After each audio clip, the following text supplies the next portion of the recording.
and welcome to the Rugby Sevens Rollercoaster. We're here to take you on the ups, the downs, the twists, the turns, and the excitement that is Premier Rugby Sevens, the sports league taking over the US with some of the best athletes our sport had to offer. I'm Dallen, Stanford, former USA Sevens player and current World Rugby commentator. And I'm MacDowell, former Canadian Sevens player and current international coach. Together, we'll bring you the latest PR Sevens news. Welcome to your new home for Sevens Rugby.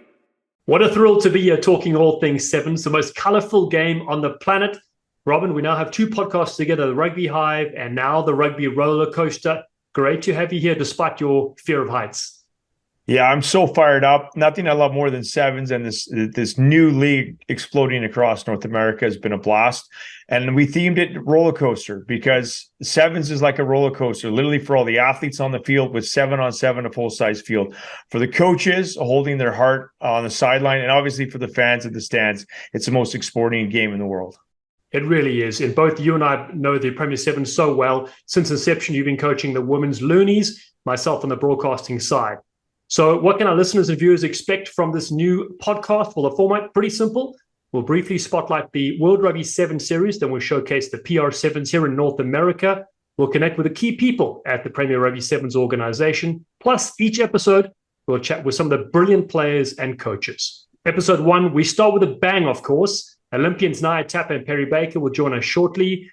All right, let's start jumping in straight away. Sevens World Series updates. 7 events for the women around the globe, 11 for the men. Number 1 team in the world for the women's side is New Zealand. They have won 4 gold medals out of 5 events. Australia second, USA third, and France 4. Now remember this year, the top 4 at the end of the season automatically qualify for the Paris Olympics in 2024. With France hosting, it means Ireland will join those top 3 sides. Epic for the game. Another competitive year. Canada, though, down 8th position. 2 events remain in Hong Kong and Toulouse. Yeah, it's been really tight at the top. New Zealand, Australia is always butting heads. USA, though, how about those American women this year? They've been very consistent. They're doing it for most of the season without the legend Alev Kelter, but she's now back, fitter than ever, fresh off the 15s World Cup. And France is always knocking on the door as well. So, and a number of these athletes, Dallen, have either played in the Premier Sevens and earned their way up, or some of those legends like Naya Tapper and Perry Baker have actually played with the Premier Sevens as well as current legends. So it's really special as we build towards the rest of the season with the Olympic qualifiers. Yeah, it really is. We look at the men's side, 5 different winners from the first 5 tournaments. Then New Zealand and Argentina struck back with a second win each. Our blockbuster year there as well, which leaves the top 4 sides as New Zealand, Argentina, France, and Fiji. Of course, with France there being the host at the Paris Olympics, Australia could slide into that top 4. USA have medaled twice, but they currently sit in 9th place, while Canada are 14th. They'll likely take on the relegation battle at the end of the season. And then, Robin, you had a great experience working with the legend Ben Gollings and his Fiji side. That must have been superb. Yeah, unfortunately, I brought the rain down with me in LA, but we were indoors in Vancouver. Obviously, as a Sevens madman, it's a dream come true to work with the Sevens best Sevens teams in the world. And obviously, athletically, they're absolutely incredible athletes. They're incredibly coachable and humble as well. Like any little thing you send their way, they appreciate it. Working alongside the legend Vilalami Satala, the stretcher, Big Bill, and of course, the legend himself, Ben Gollings. Again, they just made me feel so welcome. But just being in amongst that team off the field, Dallen, you just can't explain it. Like in North America, we try and build a culture in sports. They just have that culture. They all sing songs. They all have their latu, which is their prayers twice a day before games, after games. And the level of connection they have is incredible. Really inspiring for me. Lots of takeaways. And we're hoping to have a couple of Fijians in the PR Sevens down the road. Yeah, we can't wait to see the big names that get signed. You know, let's hit that, okay? So season 3, Premier Rugby Sevens is here. Tremendous to see the expansion, not only in terms of tournaments, but number of teams taking part. So first off, now we have 8 franchises playing. Yeah, we've expanded from 4 last year to 8. The first year there, we had 1 stop. Last year, we had 3 stops. Everybody went to all 3 stops. So this year, expanding equal men and women. So the league essentially has 16 teams, 8 men, 8 women. We're going to have 2 conferences, though. So there's going to be 2 stops in the East, Dallen, 2 stops in the West. And the top 2 will play in their conference final. That'll go through to the final in the first week of August, which is really exciting. In the Western Conference features the SoCal Loggerheads, the Rocky Mountain Experts, the Northern Loonies, and the Golden State Retrievers. In the East, you have the Southern Headliners, Texas Team, New York Locals, and the Pittsburgh Steel Toes. The one cool thing for this league as well, Dallen, is equal pay, equal resources for both men and women. And for both of us that have been on the World Series as players, coaches, commentators, when one team arrives at the World Series, there's sometimes disparity between the teams, what the haves and the have-nots have based on their country's resources at that time. Whereas this league, the league owns all the teams. So every athlete has all the kit, is well fed, well looked after on and off the field. And that's the thing that I really love about the Premier Sevens. Yeah, and as you mentioned, the expansion, with 3 tournaments last year, now 5 festival events coming up. People obviously can go to pr7s.com, get your tickets. The events will take place as early as June 17th in Austin, Texas at Q2 Stadium. And then we go to Minneapolis, Minnesota on Saturday, June 24th. California for San Jose, PayPal Park, July 15th. That's the Western Conference Final. Pittsburgh, Pennsylvania will host the Eastern Conference Final July 23 at Highmark Stadium. And then details for the Series Championship, where the best teams will be on August 6th, will be released soon. There's so much on the go, Robin, as you mentioned. We've seen talent ID camps, youth clinics, and open trials across the country. You've been involved with some of those as well. Yeah, last year we had 4 or 5 ID camps across the U.S. We had 1 in Canada. This year there's been, I think, over 10 so far. There's a few more coming up here. And then across Canada with the Northern Loonies. So this year it's themed. So last year I ran a league-specific one. This year it's themed to our region, obviously up in northern country here. It's called the Northern Loonies. So we got 3 camps. April 1st in Montreal, Quebec. So pretty cool to take it to Central Eastern Canada. Then we're coming all the way back to the West Coast, just north of Dallen, to have one at the University of Victoria, close to our National Training Center. And then we're going to finish up at the end of April here on the prairies in beautiful Edmonton, Alberta. Well, that's brilliant. And then, of course, another big news outside of the players side of things are the coaches. 32 coaches announced they work with these 16 teams.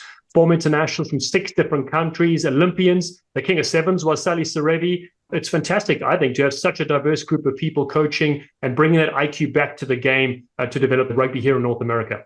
Yeah, I got to give credit to our general manager, Mike Tolkien, former USA 15s coach, and the former USA Women's Eagles Sevens coach, Richie Walker. They've done a class job off-field, off-season, working the phones, and they put together some of the top minds across North America and the world in sevens. All right. Now, the big question is, you have a tattoo after the Loonies won the inaugural season. You're getting another tattoo if things go well. No, but I've selected my one of my good buddies and one of the best coaches in Canada, Brett Canterberg. So here's the deal. The staff and the athletes going forward when we win championships, I've already got the tattoo. It's their turn to step up. I like it. Delegating. All right, pal, listen, that's enough from us. Let's get straight into our 2 brilliant guests. It's sleek sensations, Naya Tapper and Perry Baker. Seven sensation, Olympia Naya Tapper. Naya, more electric than a power plant. Thanks for joining us on the Rugby Sevens Rollercoaster. Thank you so much for having me. Okay, well, let's get right into it. What a brilliant season it's been for the US Eagles as you look to finish top 4 in the series with automatic qualification for Paris in 2024. Can you tell us a bit about that progress on the field? You've medaled every single time, 4 bronze medals and a silver from 5 events. Yeah, I mean, it's been a very fulfilling and relieving past couple of months. We went into this season, again, wanting to qualify for the Olympics. And so what we've been doing is kind of focusing one tournament at a time and not getting too ahead of ourselves. And with that mentality, we've been able to be successful. So that's how we want to continue the rest of the season. And hopefully at the end of it, we get the outcome that we've been working towards. Brilliant. Well, on behalf of the Canadian rugby community, I just want to thank the USA women for continuing to finish the top 4. So our women have a fighting chance to come in through the back door. So thank you very much. Having been involved in North American teams for the past 4 or 5 years, I've gone from like this Canada USA battle to like, let's be successful together as a North American rugby community. And that's why we're here, is really to talk about you stars as well as the Premier Sevens. So you're the first and only USA player to score over 100 tries on the HSBC World Sevens Series. What a remarkable accomplishment, Naya. And what has it been like playing for the US and being able to shine so bright all over the world for your country? It's been a grateful experience, especially not knowing all that the sport and specifically the sport in the US could provide for me as a player, but also as a human being. It's been a growing environment, a long 7 years of constantly trying to find ways to get better or being suggested ways to get better and taking those in and implementing those. Through that journey, it's been able to take me to a lot of beautiful countries, allow me to meet a lot of amazing people, network, but also like just become a better human being mentally and physically, which I'm really grateful for. And also grateful to have a position in the sport where I'm able to grow it more in the US, which has become a big passion of mine.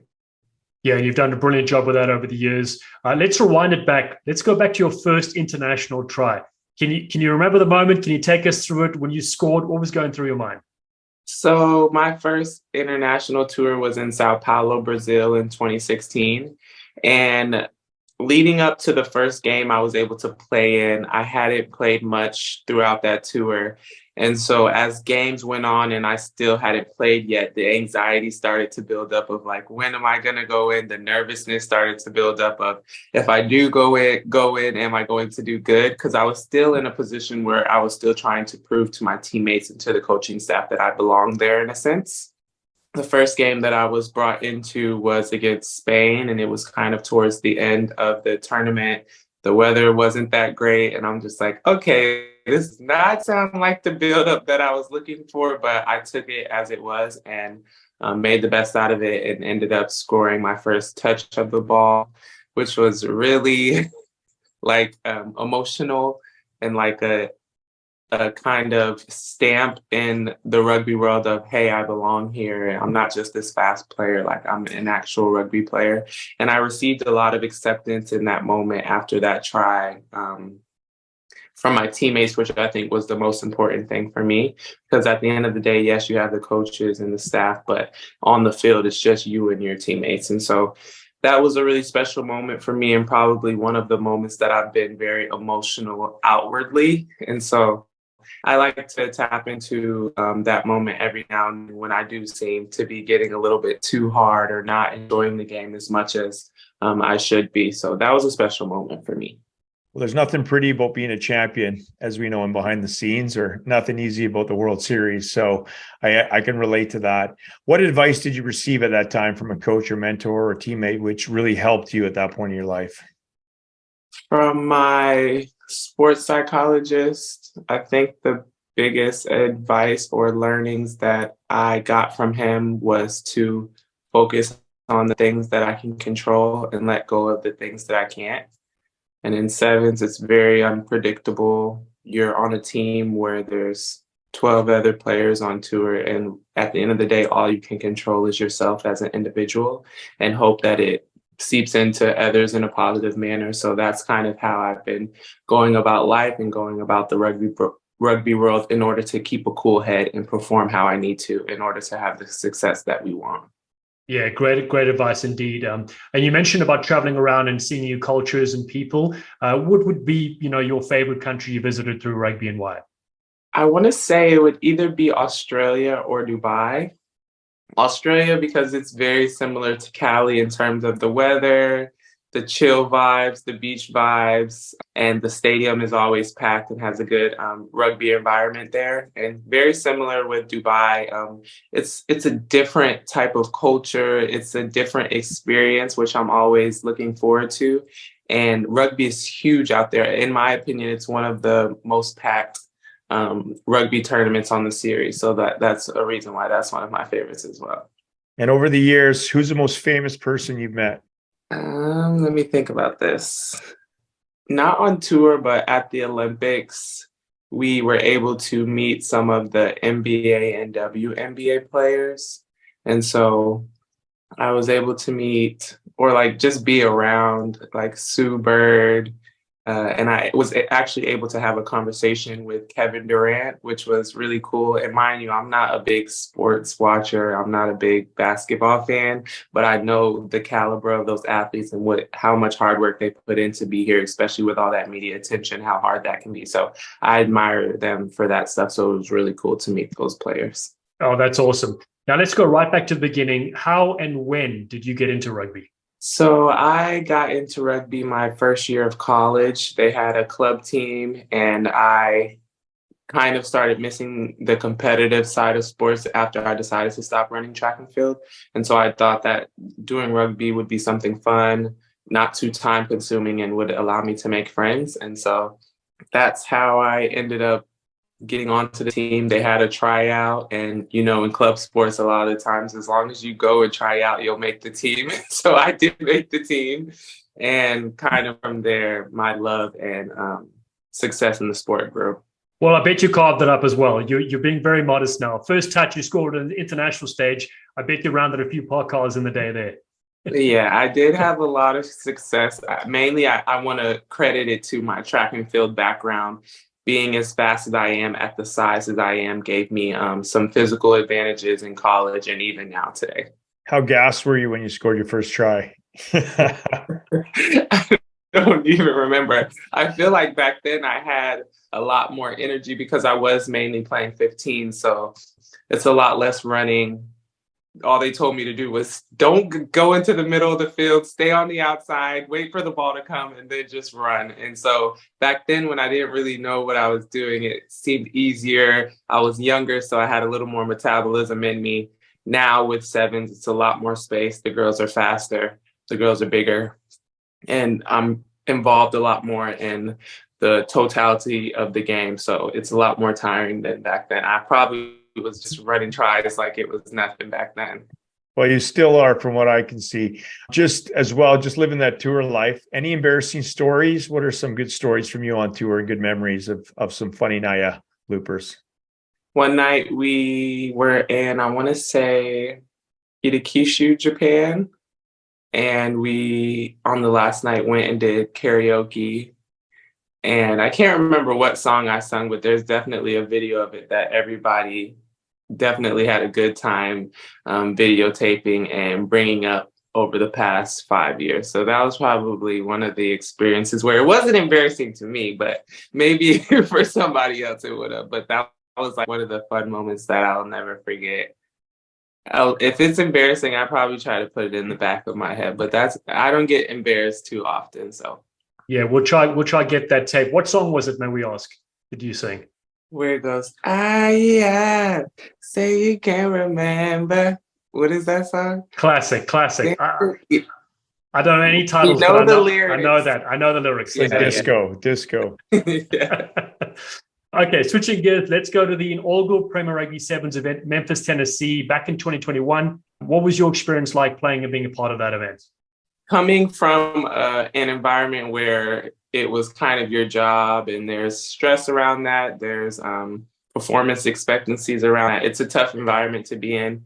Going from that environment to the PR7s environment where you're not only around players from national teams, but also players who this is kind of their first opportunity to show what they're capable of. So you have a lot of different perspectives around you, a lot of different energies, people from all over the country, so different cultures and things like that. It was a ball for me. I had such a good time. It reminded me kind of that rugby can be fun and that I really do love the sport and what it's creating for not only myself, but other people around the world. It was an opportunity to connect with people who watch you on tournaments and things like that and kind of show you're human just like them and that the same thing you're doing, they could be doing in a year or two. Yeah, and another layer is some of the walk-on players that first year, obviously working with the Loonies women, but we had some walk-on players from Oklahoma and Missouri playing alongside 11 and Nana Tapper against players like you. So for them, it was surreal. And for us, it just made it that much more special. Yeah. As a multi-sport athlete, Naya, how exciting is it for you as an American to see Premier Sevens exploding across North America for athletes, having ID camps? They can literally live the dream. They can literally play beside you and play against you as we head into season 3 with equal pay, 8 franchises, 4 expansions, East and West Conference with a championship final. What does that mean for you as a real modern day pioneer for the game?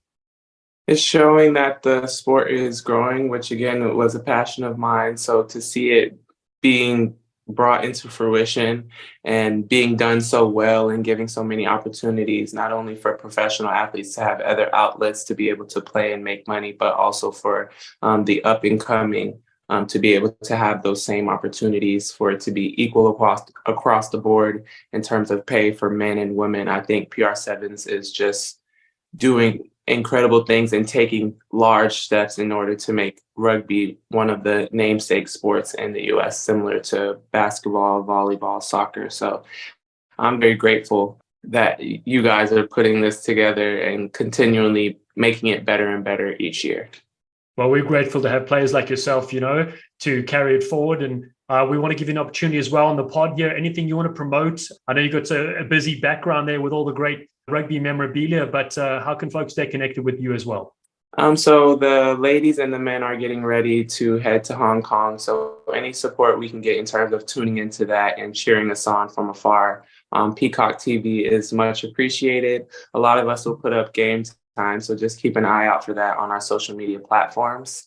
I also have a scholarship paired with the on-back rugby team in San Diego called the Naya Tapper Scholarship that provides financial assistance to some of the youth rugby players that are looking to play for the on-back youth rugby club. And so that helps them with their kit, that helps them with their dues and those things, so that they're able to take advantage of sport, specifically rugby, at a young age, which will help with the growth of the sport in the US.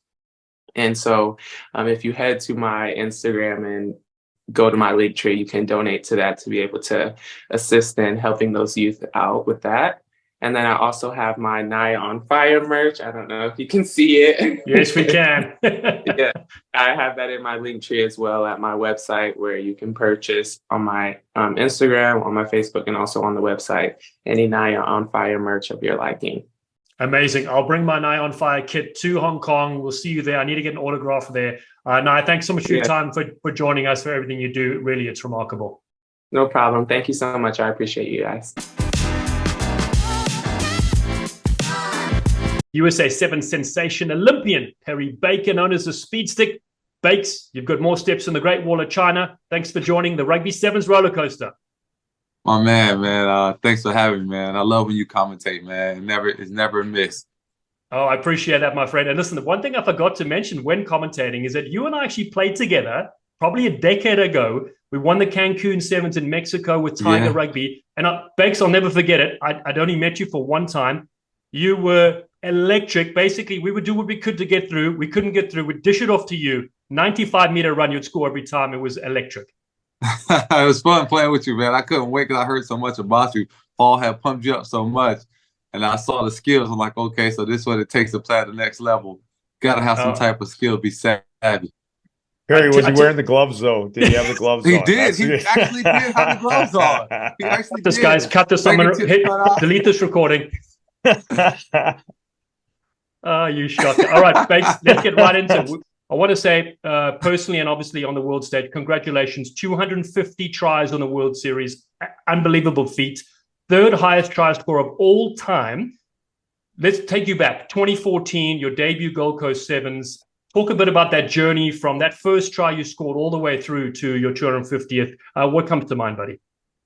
Oh, man, just first of all, just like the hard work that it took for me to get there, and like coming up through Tiger and then making it to the national team. I mean, it's sacrifice after sacrifice and dedication, and then to finally actually get there. I mean, it was just unreal, like to look back at the try that World Rugby posted. It was like, I was thinking I scored against Portugal, but to see that was Argentina, I was like, wow, that's my first try.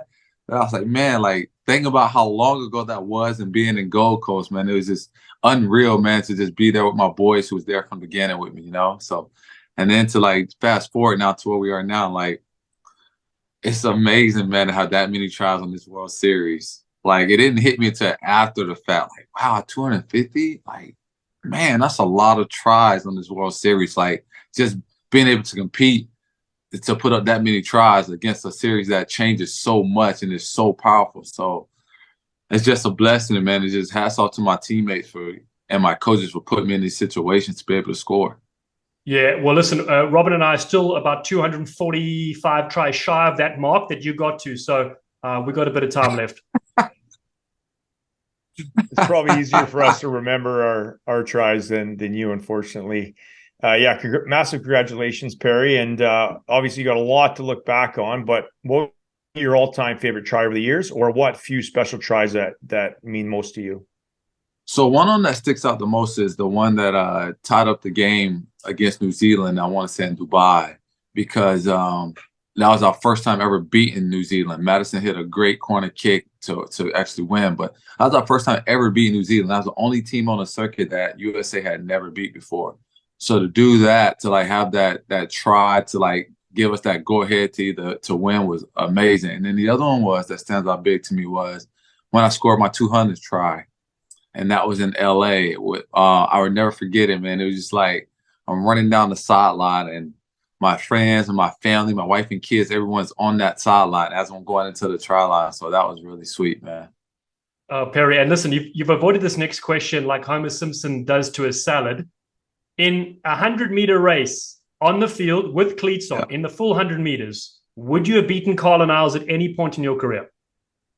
I have to say when I was a lot younger, man, like between that 24 to 27 age range, I was a lot faster. So I'll probably say at some point in there. I remember when I first went to the national team and practiced against Carlin. And I went back and told my boys after the fact, I'm like, oh, this dude is super fast. Like I actually had to like lay out to get him out of bounds. And it's all about angles, but I tried to get him to go because I always want to test people's speed to see if I can get there, how fast they really are. And man, like I went back, and this one I was with the Pittsburgh Pirates too, playing arena football. I went back and I told my boys, yo, this dude is fast. Like I can't give him the go ahead to go because I won't catch him. So, but I just say back in my prime with 24, 27 age, I could have given him a run. Well, I think we should tee it up. We'll wait till he hits his 30s or mid 30s, and we'll tee it up. And over the years, obviously you've been on tour for a while here, but which would be your best teammates, and which ones are you close with, and would you consider your better friends these days? Oh man, I've become close with a lot of the boys. Every once in a blue moon, man, I always send a text message out to the boys, from Garrett Bender to Kevin Swerin, Danny Barrett. Growing a relationship with those dudes was here because, like, with Danny Barrett, we like bumped heads a little bit, but then we got to understand it. Like, it was like a brother kind of deal. Like, you know how you'll argue with your brothers here and there, but you'll always be brothers. So Danny and I had that relationship where it's like, hey, no matter what, I got your back and I got your back kind of deal. So over the time, though, I've always had a relationship with Carlin, like from the beginning, like before I even got here. Zach Tess, Kayvon Williams, and me and Kayvon just hit off so much because he's married, have wife and kids, same here. So we relate a lot.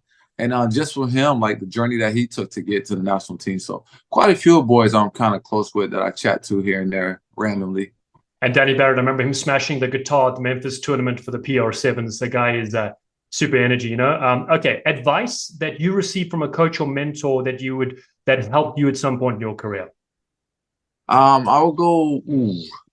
One of the huge ones that rings a bell with me that stands out a lot is Argentina coach Santi. He sent me a message when I broke my fibula and dislocated my ankle. He sent me a message. I was devastated for a huge reason, is because I thought I was done with the Olympics, which was my whole goal. And then another thing, I thought like my career was going to be done from an injury. And I just got a message from him that sent me a DM. It was just like, hey, man, there's only two things you can control. And that's your effort and attitude. And that right there just changed everything for me. It just changed the mindset, you know. It's like from a guy like that who I played his team, I played against those guys so much. And for him to shoot me that message, you know, it just meant a lot to me, you know, to know I have people in my corner like him. So it just changed the switch for me and had me to just have that drive to let's go make it happen. A big piece of rugby, Perry, is just the travel and getting, like, the World Series is a traveling show, and now the Premier Sevens is a traveling show across North America. I love it as a Canadian, get to duck into all these cool cities like Memphis and rip around on scooters. For you on the World Series, like, which are some of your favorite countries that you've enjoyed in rugby and why? Oh, so two of them. So one would be Cape Town.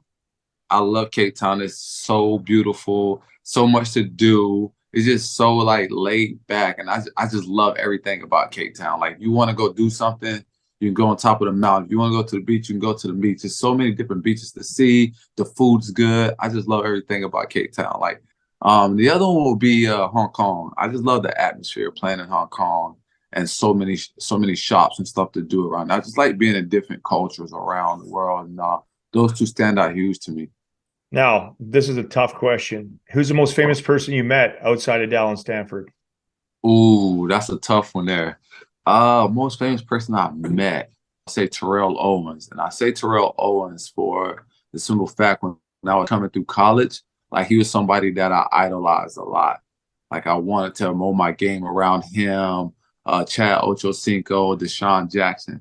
And I got to meet Terrell Owens. So I'll say him, man, just watching him play football in the NFL was like, this dude was unreal. So coming through college, that's all I idolized was him, like wanting to play like Terrell, just be a savage. Oh, that's so great. I bet he's watching your highlight reels as well, so pretty good, Okay, let's get on to the inaugural Premier Rugby Sevens event. You played in it in 2021. Tell us a bit about your experience, joining this kind of new tournament when it launched. I mean, this was cool because for the simple fact, we don't have rugby in the States like this, and to get this professional league started where you can watch it at regular hours where we're up on this side of the town, it was fun to be a part of, and it was just so laid back where it took me back to a club, actually, because you played these games like so quick, such a turnaround, like 4 or 5 games like in a day, So it was a lot of fun. I enjoyed it. They had the talent out there. So I just looking on the upside of it, I just hope it sticks around and steady and continue to grow. It was definitely a quick turnaround, and for us that made it to the Cup final. Obviously, you with the experts and us with the Loonies women. But like I kind of got in trouble from the league because I went and snuck an ice bath cooler. I got kind of denied because we have these COVID regulations, and went and hid it in the girls' shower. And then I got the girls in there and stole a bunch of ice. And because I knew our girls needed temperature to 11 them to get the cool down. And then I had Mike Tolkien come up to me like, "Where's that ice bucket?" I was getting in trouble. And he's like, "Perry Baker needs it." so then it was all good. The franchise got to look after those legs. But it was obviously exciting in the first round. And going forward, obviously, it's 3 games a day for player welfare. But big thing for me, Perry, and across North America, as a guy that grew up playing hockey, baseball, soccer, everything in Canada, and obviously for you, football, athletics, probably everything as a kid. Most North American athletes that are rugby players have transitioned their crossover athletes, which is great. So for multi-sport athletes, how exciting is it for you to see the Premier Sevens League explode across North America for athletes with so many ID camps and so many opportunities, and now the expansion of 4 new franchises to 8 for season 3? I mean, you just hit it on the head, man, when you said opportunities, and rugby is a huge opportunity, man. Like I always tell people all the time, like it's not a person I've met that have watched rugby for the first time or has played rugby for the first time that hasn't fell in love with it, and I just feel like the opportunities is the sky's the limit for it, and I think it's just another way to give kids something to do that they would enjoy. And like for me, like rugby's taking me around the world. I've never dreamed of going to a lot of these places that I've been, and I just think I'm blessed and just so happy that I was able to find this great game, and with it taking over in the States now, I feel like it's just more opportunities for these kids to go play and just enjoy themselves. Well, Perry, we're lucky that the game found you as well. So it's a bit of back and forth, Okay, so something we like to ask: any embarrassing stories, while on tour or just in the regular life of Perry Baker?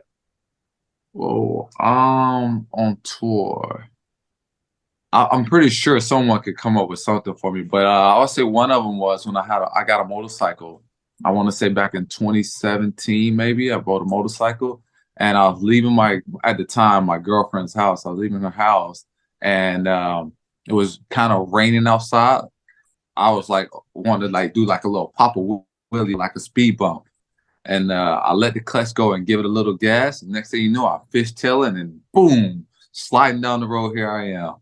And I get to my house and she meets me there, and then I'm laughing. She's like, "What's so funny? What's so funny?" And I don't want to tell her that I just wiped out on my motorcycle, So I end up, and this was right before I was going to. This was like the week prior of going to in Wellington, New Zealand. So I had like this big bruise on my hip, and I tell her, I was like, I just wiped out on my motorcycle. She's like, what the heck? I'm like, yeah. I didn't tell her how I did it though. But here I am trying to pop a wheelie, going across a little speed bump, and boom, fishtail, I'm out of there. And Perry, didn't you also almost wipe out at the Premier Rugby Sevens? You were on a scooter as well. Yeah, you know how I did that though? No. I was riding with one hand. I'm trying to look behind me to see where the vans are. Next thing I know, I hit a bump. Whoop! Almost went overboard. Okay, now there have been banned since that year. Okay, now we know why. Okay, Bakes, last couple for you. What does the future look like for yourself? Paris Olympics coming up. What's going to happen after that as well? So the future is to make it to Paris 2024, I'm sorry, and medal. And then after that, I want to branch off to coach and hopefully lead a team into 2028, 2032 and medal there. So that's what the future is looking like for me. I have some other stuff stored on the side too that I'm working with you guys, non-contact kind of deal sport. And so just keep your eyes open and ears open to see what this great thing we have coming for you guys. Can't wait, buddy. Well, from my side, it's so great to have such an icon that is so exciting, and you get kids off their seat and want to play. And also, you're doing a lot of grassroots across the USA, which for me, again, just hits me in heart. And you have so much star power, but you really care, and you're using the sport for positive things. And you're such a great ambassador for USA Rugby, for the World Series, and obviously the Premier Sevens. I guess lastly, any brands or items you'd like to promote while we have you on here? Of course, I like to promote my brand, Perry Baker gear. It's the gear to give you the grit to never quit. Oh, I love the slogan too. That's great. Okay, so yeah, we'll send you our address so we can get some of that merch going as well, Bakes. And then, what comes to mind when we say to you, "Welcome to the Rugby Sevens Rollercoaster"? Whew. I guess I can say what hits me that what comes to mind is just 3 tournaments ago, we're sitting in 3rd place, and now we're sitting in 9th, 3 tournaments later, which is crazy how much the series has changed so much. And that's just rugby, period. So how it changed, everything just changed drastically. Like I remember like before COVID hit, how the series was, and then you come back out and it's a brand new series. Like, what is going on? It's just always up and down, always changing. But it's so fun. It's so exciting, though. That's what makes rugby so fun, because now it's like we're sitting in 9th. It's like we're fighting to get back in that top 4, so we can see what happens. Like I believe it's going to come down all the way to the last series, of the last stop rather, to see what happens with this top 4. So that's what's making the game so exciting, though. It's just how much everything has changed. And it's really a roller coaster ride. Roller coaster rides, you get on, enjoy them. Boom, there it is. Mic drop. Perry Baker, ladies and gentlemen. Appreciate you. Thanks for listening to the Rugby Sevens Roller Coaster. Visit pr7s.com to buy tickets to the 5 tournaments in 2023. Austin, Texas, June 17th. Minneapolis, Minnesota, June 24th. San Jose, California, July 15th. Pittsburgh, Pennsylvania, July 23. And the PR7s Championship on August 6th. Connect with us on social media at PR7s and watch any of the previous tournaments on the Premier Rugby Sevens YouTube channel. See you next time. You sleek sensations.